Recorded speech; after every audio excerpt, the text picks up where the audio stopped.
Now, Cynthia Mulligan is joining us with more on what's happening with the province and Premier Doug Ford stepping forward again today. Cynthia. That's right, Mark. And in that news conference, as John Tory revealed, his emergency command team was given a report which projected how many people will die in Toronto and Ontario if the surge is not contained. And the window to do that, to contain the surge, is getting narrower. Premier Doug Ford also echoed the mayor's concerns, saying we are facing, quote, a ruthless enemy. My friends, the hard truth is, right now, today, there's very little separating what we will face here in Ontario from the devastation we've seen in Italy and Spain. And these next 2 weeks will be absolutely critical because we know a surge is coming. But the Premier would not release those projection numbers that clearly has the city and very many so concerned. He was asked 4 times today to do so, and this was the Premier's final response. Those models can drastically change.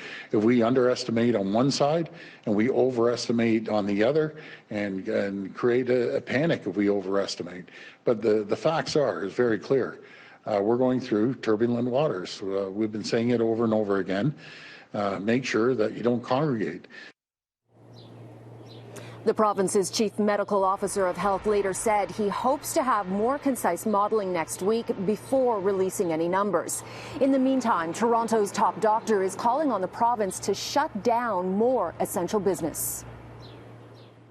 Premier Ford, Dr. Davila today said that she is doing everything she can in her powers. You have even more power to shut things down while we're waiting for this surge. One of the things that she asked for is for the province to close more businesses that are at this point deemed essential. Construction is a big one.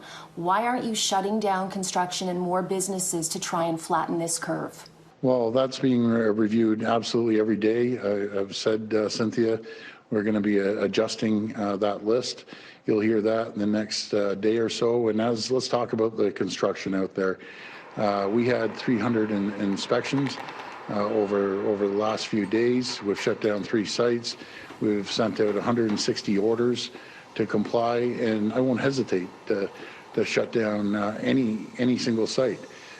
We also have to keep in mind, once you hit one trigger, it affects 10 other triggers, and the supply chain is long when it comes to making sure we have food in the retail grocery chains. It's absolutely critical we keep that supply chain going. And the Premier also announced a $50 million fund for companies to retool their operations so they can manufacture essential medical supplies like masks and ventilators. And the need is clearly growing. Yesterday, there were 125 people in intensive care units with 82 on ventilators. Today, those numbers grew to 145 in ICU and 98 on ventilators.